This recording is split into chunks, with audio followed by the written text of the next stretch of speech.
Hello. Good morning. Today we're going to do a slightly different video in terms of it's not us travelling, it's not actually about us, it's about a wide beam electric boat, which to my mind, I mean, you know, I've not seen any wide beam electric boats. I've seen plenty of electric narrowboats and seen videos on them, but I don't know anyone, unless I'm wrong and somebody might tell me, drop it in the comments below if you do, but I don't know anyone that's got a wide beam electric boat. And what's interesting about this boat, it was built, was it 11 years ago? About 11 years ago. 11 years ago. And it was probably before its time or ahead of its time in terms of the technology. Yeah, I don't think the technology was there really, was it? No, it's taken the owner, Marisa, quite a bit of time, effort and money to update it and get it to the situation that it's in now, where it's now usable and workable. But I often joke with her that it's... the boat itself looks like the sort of thing that if Jules Verne or H.G. Wells was writing a sort of time-travelling science fiction novel from 100 years, 120 years ago, this is what the boat would look like. It's very quirky. Yeah, it literally looks like a sort of steampunk Victorian barge that's time-travelled into the future and has got an electric motor. And it's totally open inside, isn't it? So it's a big open space inside. It's not done into compartments, apart from the bathroom and the second bedroom where there is a compartment. But there's even a submarine sink and a wooden for a wash basin and a wooden bath. Yeah. It's just bizarre. It really is the quirkiest boat you'll ever see. But she also has a water harvesting system, so she collects rainwater. When it rains, and that is the drinking water and water for washing and everything. So. The boat is completely eco. It really is ahead of its time. It's a bit crazy. Completely ahead of its time. And she jokes that it's got 60 horsepower, but I asked her whether they were Shetland ponies or seahorses, because it is. It's a bit slower than a diesel boat, but then, you know, you'll hear in the video she freely admits it doesn't go as fast as a diesel boat. She could never be accused of not going past any boats too fast. Yeah, she's permanently in tick over. Yeah. Which is the best way to be, isn't it? Yeah, completely. So without further ado, we'll show you the video and see what you think. Oh, and we should apologise. There's rather an annoying hiss on this one. We're waiting for our new microphone to arrive. And this one, it's got a bit of an annoying hiss on it, so if you could just kindly ignore that. Yeah, bear with us. Yeah, bear with us. So, but I hope you enjoy the video. Today I'm going to take you on a tour around a wide beam, all electric boat. And it's Marisa's boat, Predwin. We'll take you on a little tour about it, and we'll talk to Marisa about how the solar works and all the different equipment that she's got on board.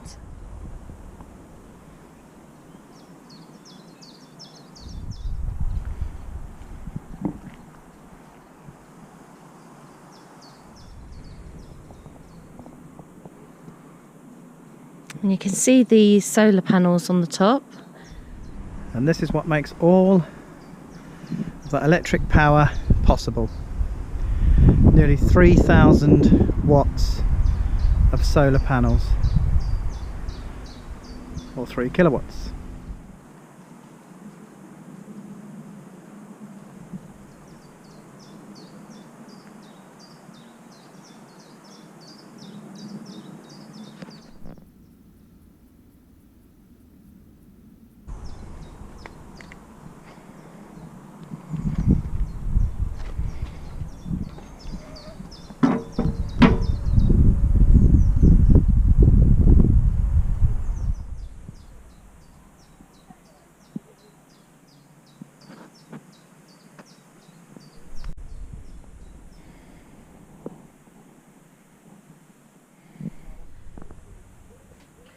So this is the only heating on the boat, but you don't need much more than this. It's huge.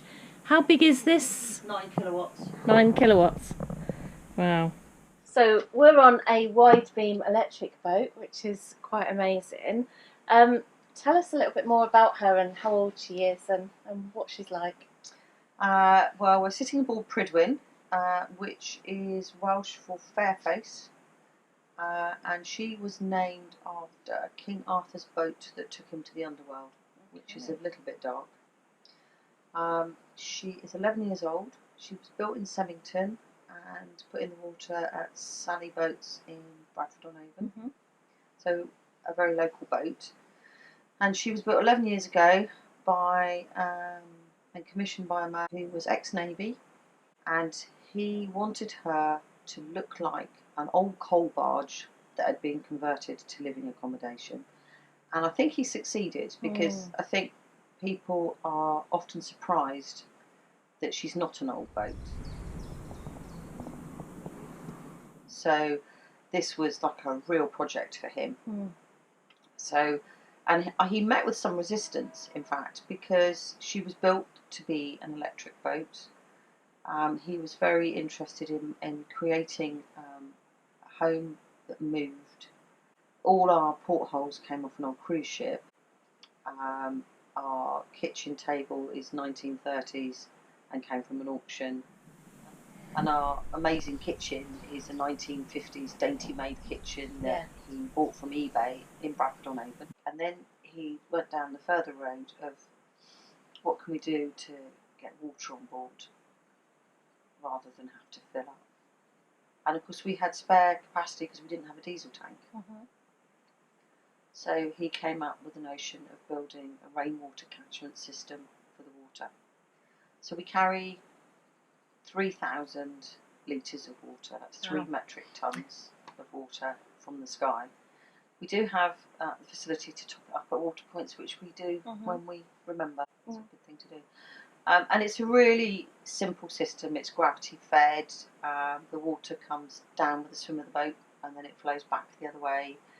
And we've got good filtration systems, and nobody's ever had an upset stomach from it in all the years since she was built. And we're drinking tea from it now. So not a problem at all. But she was built with an electric motor, which is made by a company called Lynch, and they're made in Honiton in Devon. Okay. And how many tonnes is she? She's, again, interesting in that the steel on Prydwen is 10mm steel all the way round. So really thick. Really thick. So you can dance on the roof, and she weighs 46 tonnes. So you've done lots and lots of additions, haven't you? Have you changed the motor? Have done. Yeah. Because of, as you say, she was ahead of her time. Yeah. And she was built specifically to be an electric boat from the outset. And it was put together, and it was a Lynch motor, but it was put together in a wonderful fashion, which was all a bit magic, really, in that she had a golf trolley controller in there, which, as everyone said, would never go wrong. And we didn't really have enough power for me to take her out away from the environment she was in onto rivers, which I particularly wanted to do. So the obvious thing to do was talk to the man who made them, from Lynch, who's also now known by us as Trev the Rev. Right.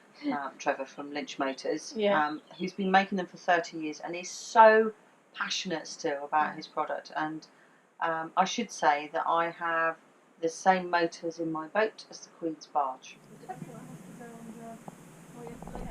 And he was really committed to it and came out to see me and surveyed the boat, and between us it was like a joint effort as to how we could make this work.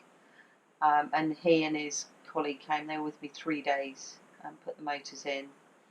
And then the next thing was to think about how we could run a motor, twice the size of the motor, with the same amount of batteries, and how would we get the power in. So this year we've upgraded, and we now have 9 300-watt solar panels, which is transformed the boat. And you'll know as well as travelling with me that we don't run a generator now. We're totally solar powered, and we've been totally solar powered for 3 or 4 months now, haven't we? Must have been. Well, since the solar panels went on, wasn't it? Which was about March, February, Yeah. March time. And so we've never run the generator since, so that was well worth doing. But because we're solely electric powered, and we have 48 volts of batteries and 96 volts of motors, obviously there's going to be a limit to how much power we generate and how fast we can go, etc., etc., because we're not hybrid. The other thing is it's hugely cheaper. Yeah. Much cheaper. Yeah, she's, you know, she won't get to the speeds that a diesel boat will go, but she's still 60 horsepower. Yeah. So yeah, she's totally solar powered for the summer. It'll be interesting to see how we are in the winter. When I first bought her, she did have 12 solar panels on, but she also had a kilowatt wind turbine, which was enormous. It was bigger than me. I would never have been able to lift it. No.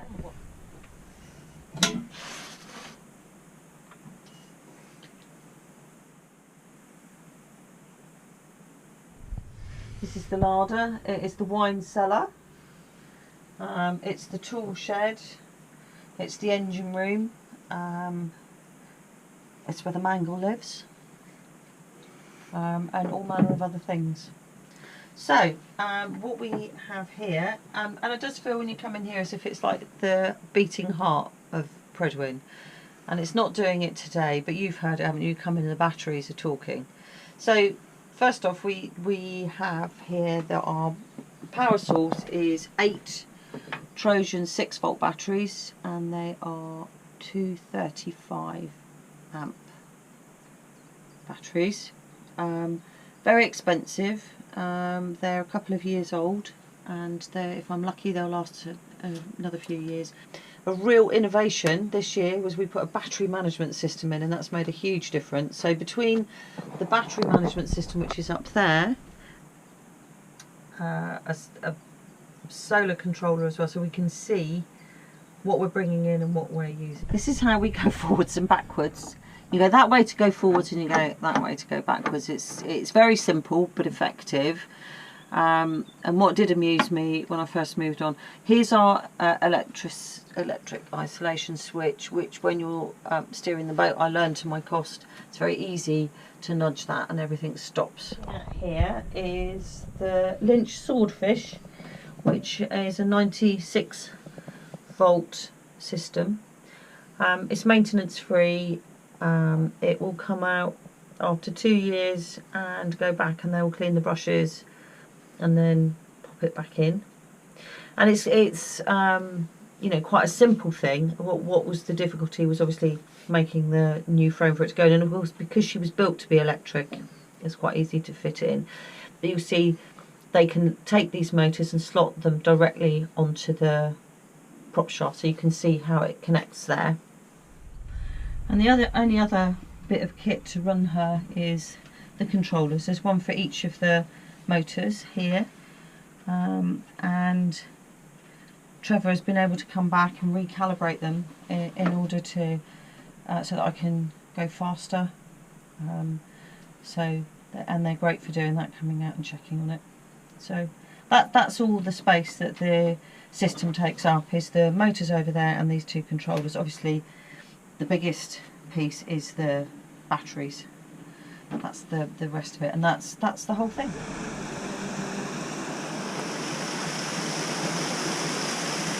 See you on the lock landing.